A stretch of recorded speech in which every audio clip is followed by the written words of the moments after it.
Welcome to Notes from a Ghost, a podcast about stories and the people who tell them. My name is Charlie, and I'm a ghostwriter. In this bonus episode, Ryan Guthrie is back to talk about how ghostwriters and other storytelling professionals can find clients. Ryan, good to see you again, brother. Good to see you, man. Thanks for having me on again. Oh, my pleasure. I think you were the first episode of this podcast. I think I was, yeah. I was lucky number one. Oh, man. I think I've gotten better at... I'm a little more loose than I was when we recorded. I think I was very in interview mode. Yeah, you don't think you have to be perfect anymore? Exactly. No, I think it's just trying to be perfect makes you so tired that I'm just letting it go. There you go. How you been? I've been really good, man. Really, really good. How about yourself? Yeah, good. Very busy and in a good way.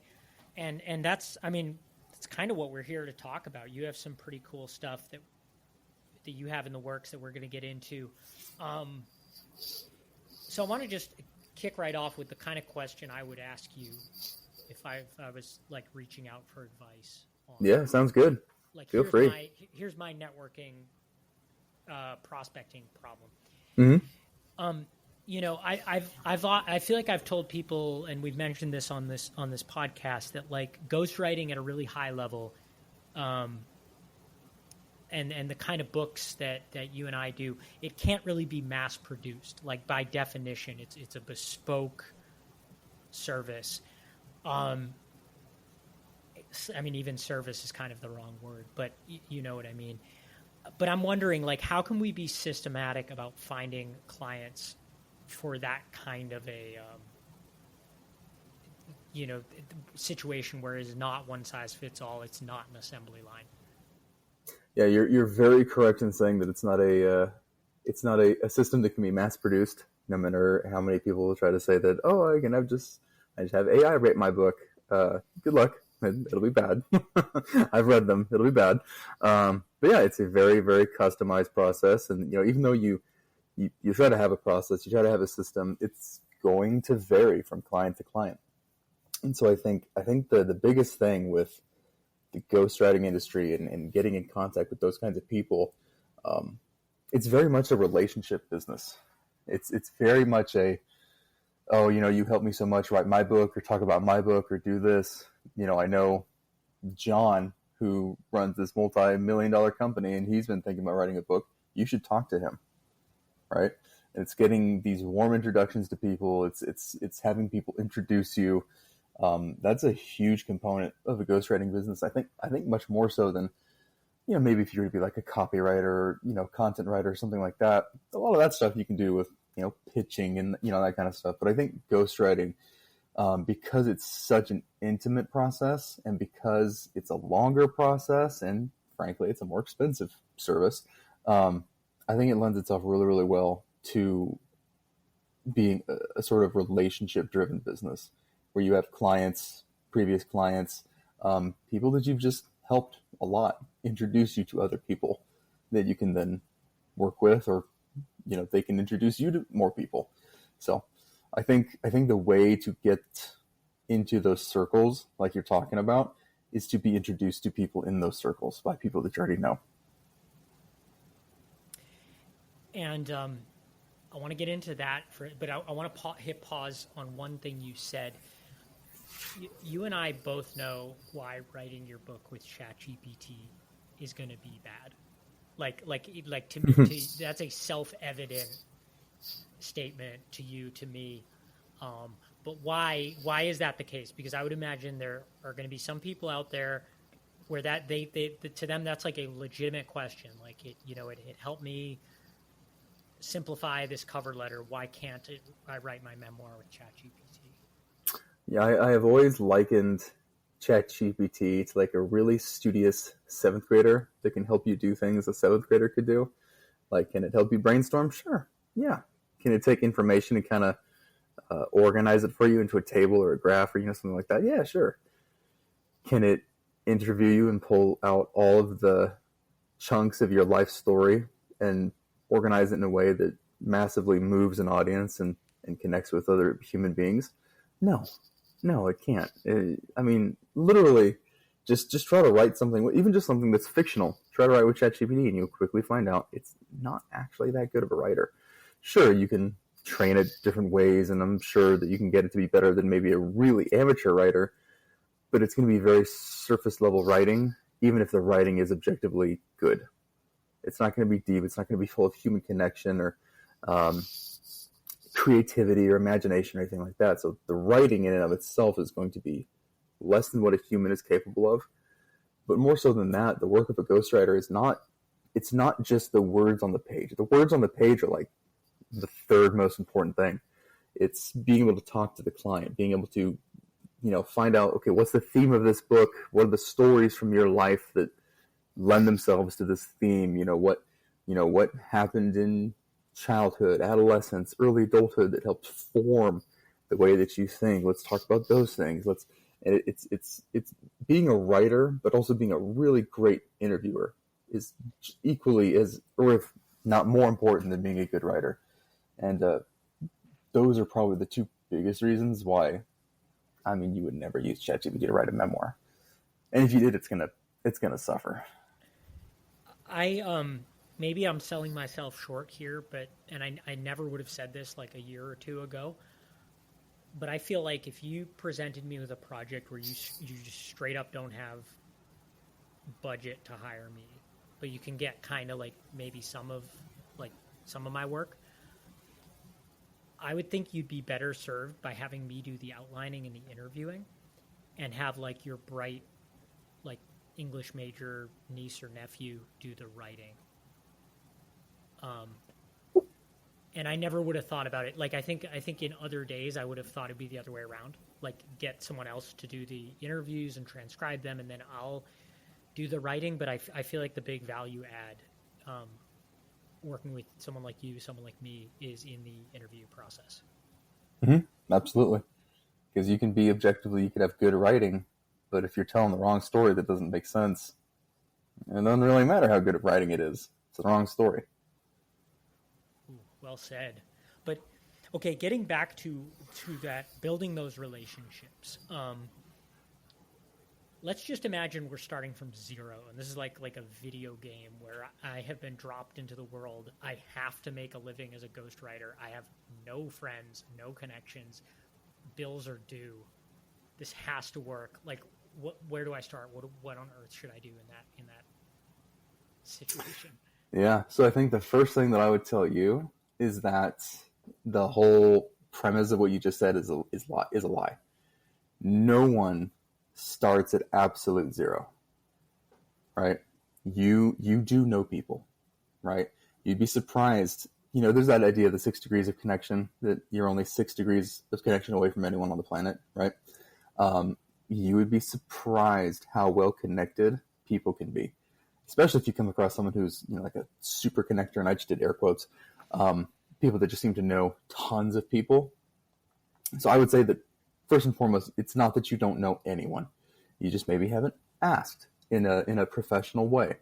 So the first thing that I would do, money is due. Cool. Get all the low-hanging fruit. Talk to anyone that you know that is in business, that you've maybe connected with on a networking call, or just anyone that you know who might be connected to someone who want to write a book, right? And I would just ask them, hey, I'm starting to be a ghostwriter.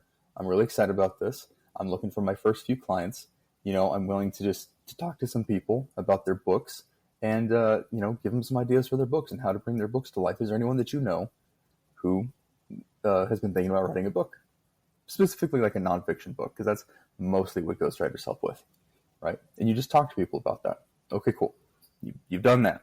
The next thing that I would do is I would make a list of people who fall into sort of two categories. One, they would be a great potential client. So, for me, this would be like business books and memoirs. So people that have a business, they have a message to spread, they have expertise to share, things like that. Or someone who just, frankly, has a really great story to tell. And the caveat to those is they also need to be able to afford me, right? Even when you're starting out as a ghostwriter, you can charge $10,000, $15,000. I have several students who their very first book project, they charged $20,000 to $30,000. Just they had some previous writing experience and stuff like that. It's a very high ticket skill, right? So they need to be able to afford you, right? You don't want someone getting on a call with you and be like, yes, I want to hire you as my ghostwriter. I have $700. What can we do with that? Not a lot, my friend. Not a lot. So I would find these people and I would try to blow them out of the water with service up front, right? There's a lot of pitching. There's a lot of sales stuff happening to these people. The way that I like to do things is I like to reach out in a way that is super, super valuable.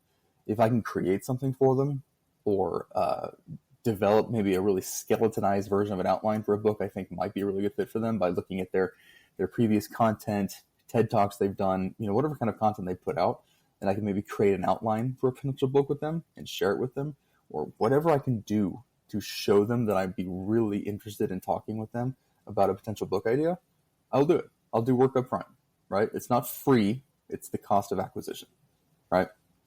Do something to really just blow their socks off. And then hop on a call with them. Talk about a book with them, right? Talk about the stories that they have, the potential of the book, how they could use the book for their business, or, if they don't have a business, how they could use the book as a legacy piece, or, all these different things. And one of two things will happen.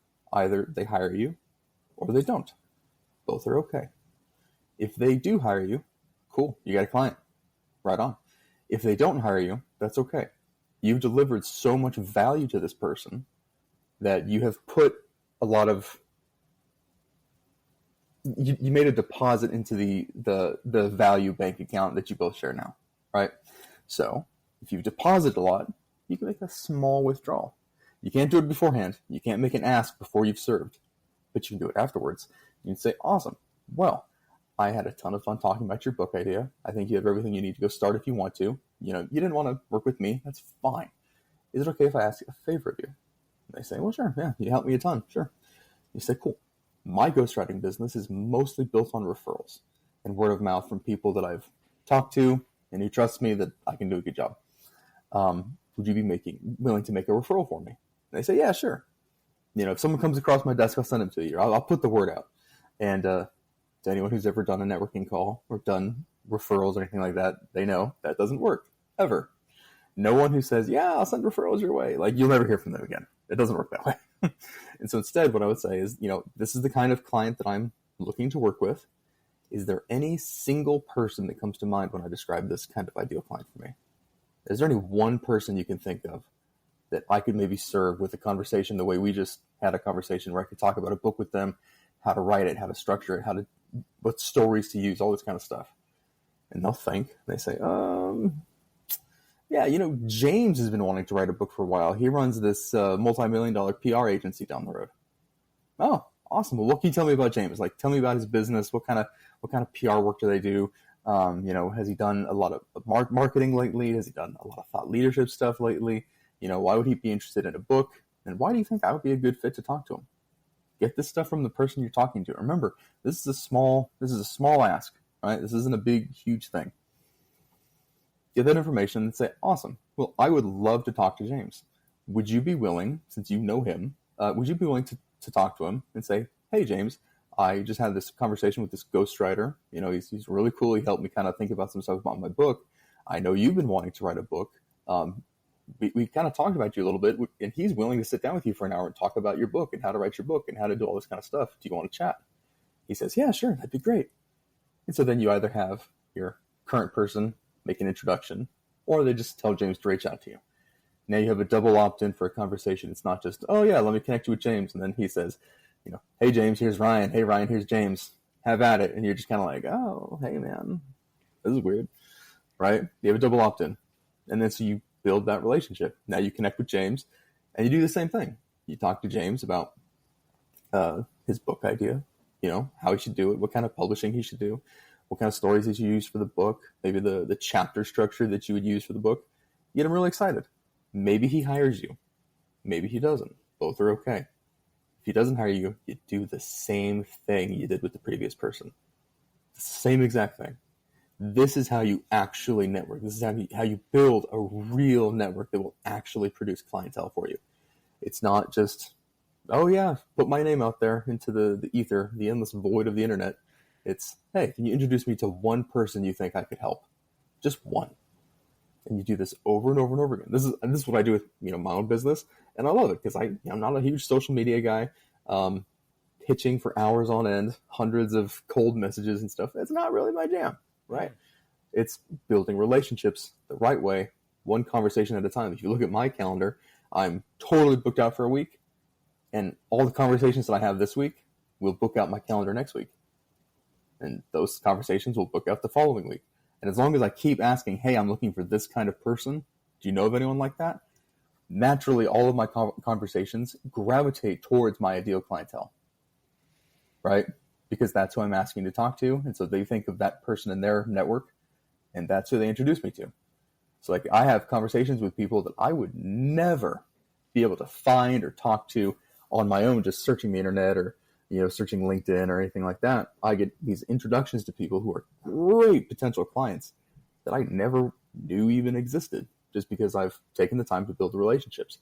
And you'd be surprised how quickly this can work when you get introductions to the right people. Like I not to toot my own horn, I am pretty good at getting clients.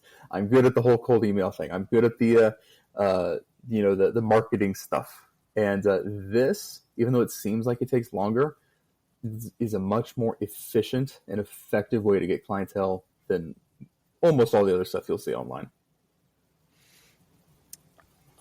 There was something you said there that I wanted to jump in with a little hot take of my own, because I totally agree about making these investments in, what did you call it? The bank of...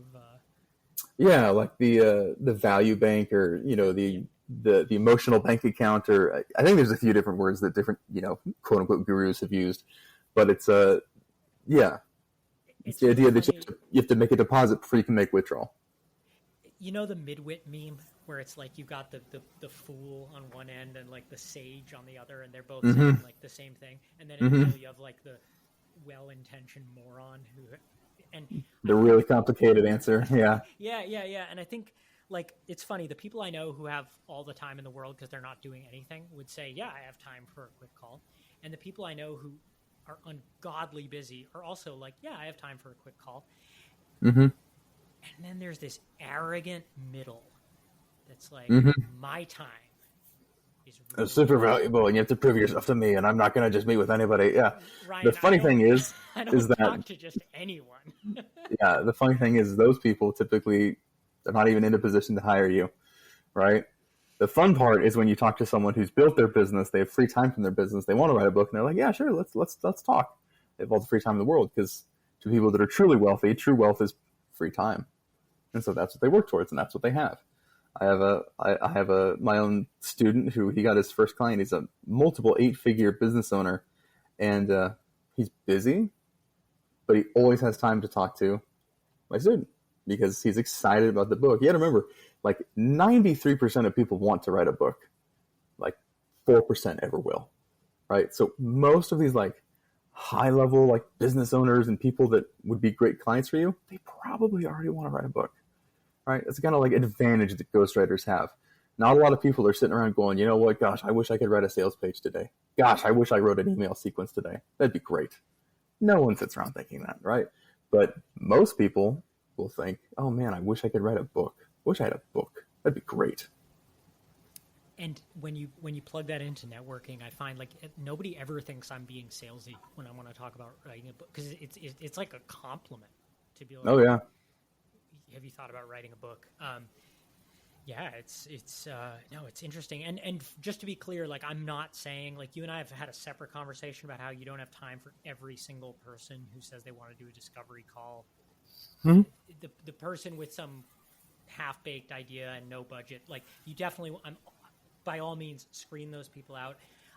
But I'm talking about like someone who asks nicely and has a very basic question for you. There's a thriller writer who made this analogy that I just love. I think you and I both live in places that still have like general stores. Yep.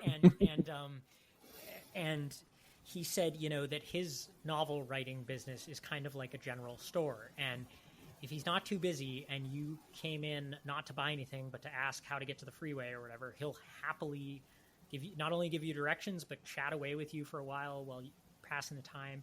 And if you want to buy something, that's cool too. And if you just came in there to like look, that's okay. But if you came in there to like abuse the other customers or like scream political things, like you got to go. And then sometimes like he might be busy with a customer, so he can't give you directions. And I think that sometimes it's like that, where you just, if you are treating it like a business, there's certain like non-revenue generating activities that I have all the time in the world for, because they're the decent, polite, friendly thing to do. Oh, 100%. I have people, even just this week or last week, they came in and they were asking for help.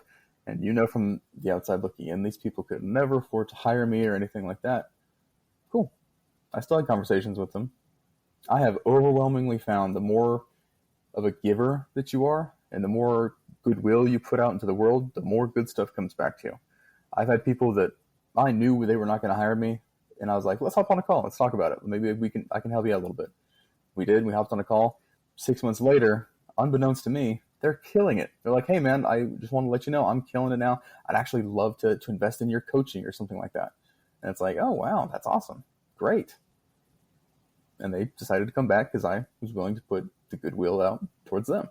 Or someone comes along and they can't really afford a whole lot of like coaching or software things or anything like that. I'm like, cool. Here's a great book you should get. This book will really serve you. This is a great book. Here, I'll go find the link for you. And I'll send it to you. This is a great book. Right? Things like that. It's just, how can I be a source of value for everyone that comes across my desk? Right? Everyone that I interact with, I want them to say, gosh, that Ryan guy, he was phenomenal. He really helped me out. He had no reason to help me out as much as he did, but he did anyway.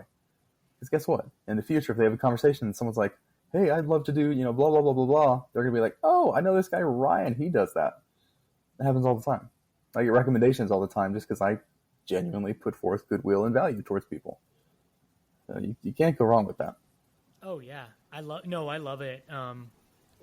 I feel the same way. And the one area where I'll do that gladly, and I'll you can have my whole afternoon, I don't care, is I'll read your cover letter or like the synopsis from your proposal. If you're someone who obviously can't afford to work with me, but because if you land an agent and you land a book deal on the back of that proposal and you get a big advance, well, all of a sudden you can afford a ghostwriter. And so that's time well spent if I can help you write the best cover letter you can. Oh, yeah. You're just making investments into the future. Yeah, I would never, and the alternative is I charge hourly for that. I get $100 or something. That's honestly not worth writing the invoice for. Now, on the subject of money, are there any like little kind of granular things that I can do to qualify prospects who can afford my rates? Qualifying people. I think all the qualifying that you're going to be able to do is going to be done on an actual live call with that person. Because you can look from the outside and you can say, okay, cool, yeah, this person has the money to pay me, right? Their company pays more in printer ink in a month than what I charge for a book. And they can afford me. They can find the money somewhere to pay my fee, right? But really, the qualifying process starts when you're on a call with someone, because you got to realize you're going to spend the next 4, 6, 9 months with this person. You're going to have a lot of conversations with this person. You're going to get really deep with this person in a very intimate one-on-one setting. You have to make sure that you actually want to talk to this person that much, right? Do they rub you the wrong way at all? Are they kind of narcissistic? Are they self-grandizing, right? Are they kind of a jerk? Like, okay, cool. You probably don't want to work with this person. You can still try to serve them as powerfully as you can and get a referral from them. Cool. Maybe the next person's better. But you really have to weigh, is it worth it to you to get this paycheck to be, kind of more or less miserable with this client for the next few months. I had a client who, our project ended up taking a year, because they just wanted to rewrite things and things were never good enough and the communication was terrible and everything was done the slowest, most inefficient way possible. And, it wasn't worth it. I should have done better qualifying that person. But the qualifying definitely happens on the call, and you trust your intuition. You know the kind of person that you would get along with. Listen to that common sense, that inner wisdom that you have. I often try to, especially you emphasize the length of time that a book can take. Now, obviously, with a ghostwriter, one of the advantages, and I always mention this to people, is you get to know when your book's going to be finished, because a ghostwriter can get it done on a deadline. That said, that deadline could be a year away, and if it's a traditionally published book, this might be a 3-year project. That's gonna be a long way. And I often, I grew up reading about exploration and the North Pole and the Antarctic expeditions, and those trips could be like 3 years, like give or take. They might get stuck for an additional winter that they didn't plan on, and that would still be, could still technically be considered a successful expedition. And I always think of Shackleton. His want ad is this masterpiece of copywriting for his crew, and it was basically hazardous journey, long hours of darkness. You've probably seen this.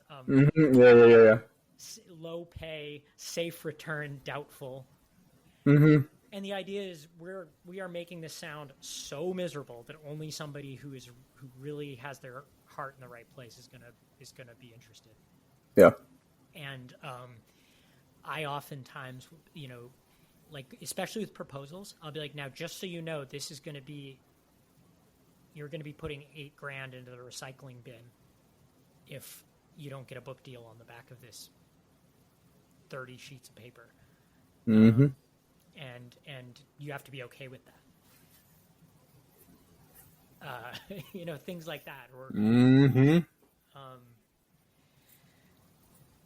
and someone's response to that will tell you a lot. I feel like, because sometimes it isn't right away that somebody says the B word and they're like, oh, well, this is a bestseller for sure. Just as a note to anyone listening, if someone comes at you and they say, I have an idea for a great book, it's going to be a bestseller, it's going to make us both millionaires, run so fast, run as fast as your little legs will carry you. Especially if they're like, yeah, man, we'll split the royalties. Don't ever do that. You will do a lot of work for free. Yup.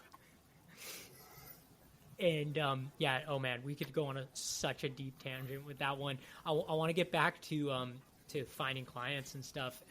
Now there's one tool that you and I have talked about, and this gets kind of like a bad rap, and I found it is actually great, and I think you have too, and that's cold emailing. What are the ingredients of like the perfect cold email? How do you get that right? Well, I kind of touched on it earlier. It's really showing up in a way that's so valuable that someone can't help but be like, yeah, let's talk. So usually what I like to do is I like to say something that just proves that I'm not a weirdo from the internet. I know you outside the context of this email. I remember one I sent, I was on this guy's email list. He got a new golden lab puppy. I was like, oh my gosh, I had so many of those when I was growing up. We had tons of golden lab puppies. They're great dogs. They're kind of mischievous when they're younger. They're like little velociraptors. So I said that in the email. And then the second thing I do is like, there's going to be a caveat here. You find like a problem or something you can solve, specifically as a ghostwriter, thought leadership, getting onto speaking stages, doing that kind of stuff. But you never want to position it as, hey, you have a problem that I can solve, because people don't like being told they have problems, right? And you kind of come off as an a-hole if you're like, hey, you have all these problems. It's like, I don't know you, go away. So instead of positioning it as, hey, you have a problem to solve, I would rather position it as, hey, you have an opportunity to be seized. There's an opportunity here, right? And then from that, I will then explain that a little bit. Remember, with a cold email, you want it to be relatively short, not huge, relatively short. And from there, I say this opportunity to be seized, I will try to create something for them that seizes that opportunity as much as possible for them, right? If I think that they have a great book opportunity and they have an entire library of articles and thought leadership pieces and talks and stuff, I will go through some of that stuff and I'll try to put together a rough outline, right? Put it together. And what I will typically do is I'll make a Loom video, okay? I'll make a Loom video. I'll go over the entire thing that I created and I'll explain it to them. Be like, hey, this is where I think this should go. And I was reading this and I thought it should go here. I thought this would be a great transition into this. And I'll just explain the whole thing. And I'll be like, there's some other things that I would love to talk to you about this book idea that I had for you. I would love to share them with you. It's a very exciting idea to me for you to put a book together. I think you should totally write a book. I'd love to share some of these ideas with you. And then I'll take whatever I created and I'll make it a link in the Loom video description. And then I'll just take the Loom video link and put that in the cold email. And I say, hey, I made this for you and I recorded a video talking about this. I had some other ideas that I would love to share with you. Would it be cool if we maybe hopped on a call? Because remember, the goal is not to sell them. The goal is not to pitch them. It's to get a conversation started. It's to start. It's to start a relationship. Because remember, we don't need this one individual person to hire us. We can tap into their network, right? And so it's always based around value. How much value can I give this person? And when you get to the call to action section, okay, cool. The call to action I like to use is, can I give you more value? Is it okay if I give you more? Can we hop on a call and I share more with you? Can I do more for you? It works incredibly well. It takes a lot more time up front to do one of these. Might take you an hour or two. But I found that it is overall, you get a lot more responses than if you send like 100 cold emails saying, hey, I'm a ghostwriter. I'd love to write a book for you. Let's hop on a call. By the way, you're going to spend a lot of money with me. Cool. That you won't get any responses to that. But if you create something for someone, say, hey, I found you online. I did some research on you. I think there's potential for you to write a really awesome book. And I'm a bit of a nerd. I'm a ghostwriter. I actually put together an outline for you of what I think your book could look like. Made a quick screen recording of it to kind of explain it. I have some more ideas for your book that I would be like legitimately really excited to share with you. Is it cool if we talk sometime? Awesome. Send it. You'd be amazed at how many people will get back to you with that. Love it. And so speaking of like delivering just massive value, and I'm going to kind of angle into something you've been working on, but just in general, what is an irresistible offer as a way to like, is that the right term? Sure. We can go with the Alex Ramosi route. What's the irresistible offer? Is that what he called? Oh no. Yeah. Oh, yeah. Shit. I'm this podcast is going to hell. In my mind, an irresistible offer is like once someone sees it and reads it and knows about it, it just kind of sits in the back of their head and they can't quite get it out of their head. Maybe at night, it just kind of sits there and they're like, oh, I should get back to that Ryan guy that, I've been wanting to write a book. That sounds like such a great offer. He didn't try to pitch me anything. He's not trying to sell me anything, which by the way, if you're not trying to sell them in that cold email, your frame, if you've read, Frame Anything, Orenclaff, Pitch Anything, your frame, much higher. You're perceived as an expert authority, not some salesman, some freelancer, anything like that. The authority is much higher. You have a much better conversation. So irresistible offer is like when their mind is quiet, they still think about it. They can't quite get it out of their mind. It's just like, yeah, that's so appealing. I need to have that. I need to do that. I'm an idiot for not doing that. Right? That's what I would call it. Well, I feel seen now because that's kind of what's been going through my head ever since I heard about this thing you put together for ghostwriters recently. Can you tell people a little bit about that? Yeah, well, I do a couple different things just because I have several pools of knowledge, I suppose. But one of the things that I've done is I started mentoring ghostwriters. They want to get into it, and ghostwriters are kind of a secretive bunch. Go figure, right? There's not a lot of resources or materials out there for people wanting to get into this, and so all the time I'll have copywriters, content writers, all kind of stuff. They say, "Hey, I would love to start writing like books. I'd love to just get into this. I don't really see a lot of like how to do this out there." I'm like, yeah, I know. And so I started mentoring people, and it's not a course. It's not a group thing. It's a very, very private one-on-one mentoring where I show you, okay, this is how you get clients. This is how you actually write a book. This is how you do interviews. This is how you do this process. You can have my contract that I use. Here you go. Here's a contract. Here's how to do proposals and all this kind of stuff. Here's all this kind of stuff. If someone responds back to you and you don't know what to say, cool, say this. I'll tell you what to do. And then once they get a book project, I help them with that initial book project. We work on it together. And so, it's a very, very, very cool thing. There's not a lot of really good one-on-one mentoring stuff nowadays. It's a lot of like school community, course, group coaching. You're going to get lost in the wave, in the tide. But I've always found for myself that the one-on-one stuff is what helped me the most, getting that really detailed personal feedback and approach. And so that's what I like to offer people. So I like to work with people and kind of show them the ropes and get them started on a ghostwriting career. I just actually, very exciting. I had one student who we did the thing with the referrals, and we were kind of talking about it. And she made one connection, and now she's potentially got 3 Olympians on the ropes for books. Oh, cool. So I was like, oh, dude, I'm jealous of that. Or other clients, or I call them students, not clients, because I think it's more respectful. Another student got flown to a person's mansion. It's a mansion. He sent me pictures in Florida, and I was like, dude, because I've never been flown anywhere. I've never had a client fly me anywhere. I'm still waiting on that.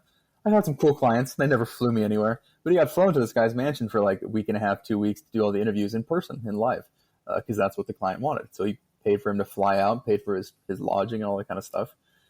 Which, if you're going to do this, in person, make sure the client picks up the bill for airfare, travel, lodging, all that kind of stuff. That's normal.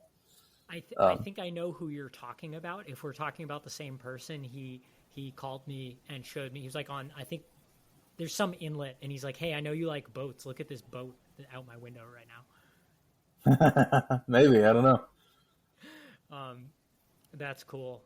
Well, I'm really, I'm sold on that. That's something I'm going to take you up on probably sooner rather than later.